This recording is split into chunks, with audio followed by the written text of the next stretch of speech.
care what's going on in the conflict between Ukraine and Russia? And I'm serious. Like, why do I care? I'll tell you why. And why shouldn't I root for Russia, which I am? Because those... Ever since Tucker Carlson got fired from Fox News, he's gone full Russian agent. He's been spreading Russian propaganda for a while now, but now he's on full drive. So I'm going to share some videos of Tucker Carlson, the Russian puppet. Simply the leader of the country, who of course is impressive. It's the largest landmass in the world. And it's wildly diverse, linguistically, culturally, religiously. It's hard to run a country like that for 24 years, whether you like it or not. So an incapable person couldn't do that. He is very capable, and many of you know him, and you know that. What was radicalizing, very shocking, and very disturbing for me was the city of Moscow, where I'd never been, the biggest city in Europe, 13 million people. And it is so much nicer than any city in my country. I had no idea.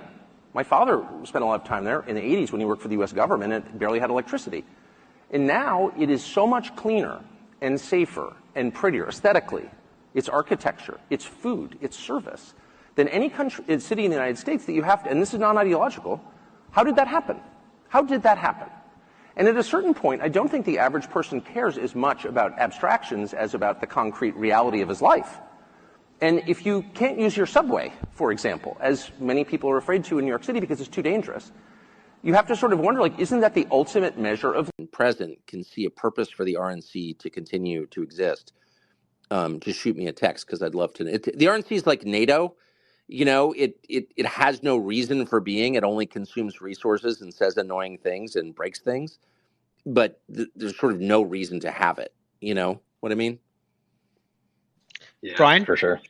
I mean, look, if we had been in more contact before you did the Putin interview, I would have told you, you got to check some boxes with this guy. I get why you're going to say, I'm not going to get there and get into a fight with a guy who may not let me out of the country. Yeah. No. I was never afraid. I was afraid of the U.S. government, not of Putin at all. Of them doing what? Arresting me when I got back for a sanctions violation. That's what my lawyers told me. If you go talk to Putin, and if you don't ask him tough questions, the Biden administration very easily arrests you. As a big law firm told me that. So Hunter Biden did not. I know Hunter Biden. I actually like Hunter Biden, but that's totally corrupt, and you know it. Why is it worse to ask about it than it is to do it? Because people are dying on the front lines. You think it's a joke? Why do I care?